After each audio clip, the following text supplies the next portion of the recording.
Halo sahabat Inspirasi News.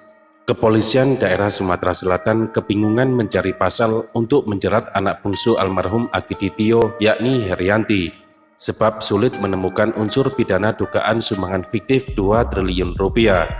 Dikutip dari majalah Tempo edisi Sabtu 8 Agustus 2021, sejumlah perwira kepolisian daerah Sumatera Selatan kebingungan akan menerapkan pasal apa kepada Herianti. Awalnya polisi akan memakai pasal 378 Kitab Undang-Undang Hukum Pidana, akan tetapi batal karena belum ada yang dirugikan dalam janji sumbangan ini. Sementara pasal penipuan adalah delik aduan, sehingga harus ada yang melaporkan perbuatan Herianti dulu, baru polisi bisa memprosesnya. Opsi tersebut gugur.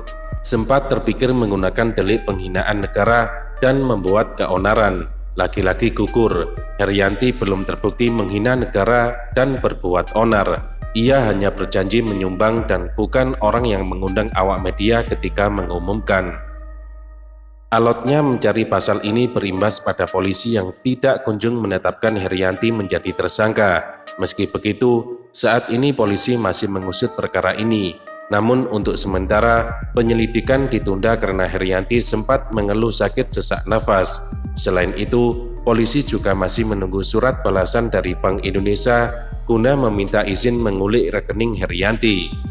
Masih kami jadwalkan, karena yang bersangkutan masih sakit dan juga penyidik menunggu surat jawaban dari BI, ujar Kepala Bidang Hubungan Masyarakat Kepolisian Daerah Sumatera Selatan, Komisaris Besar Supriyadi, soal pemeriksaan anak Akiditio itu saat dihubungi pada Rabu 4 Agustus 2021. Sementara itu, Habib Rizik divonis 4 tahun penjara hanya karena mengatakan kondisinya sehat. Majelis Hakim Pengadilan Negeri Jakarta Timur memvonis Habib Rizik Syihab hukuman 4 tahun penjara terkait kasus tes suap Rumah Sakit Umi Bogor.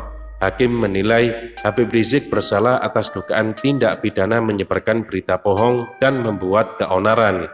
Sebelum divonis, Majelis Hakim menyebut pernyataan Habib Rizik mengenai kabar kesehatan usai dilakukan rapid test antigen di Rumah Sakit Umi sebagai kebohongan.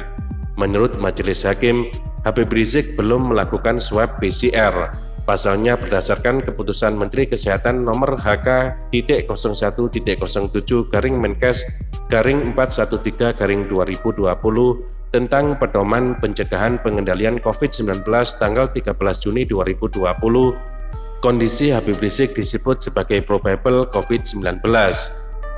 Sehingga menurut Majelis Hakim, walaupun terhadap terdakwa belum dilakukan swab PCR, tetap saja tidak bisa dikatakan terdakwa dalam keadaan sehat, ujar Majelis Hakim dalam persidangan di Pengadilan Negeri Jakarta Timur pada Kamis 24 Juni 2021.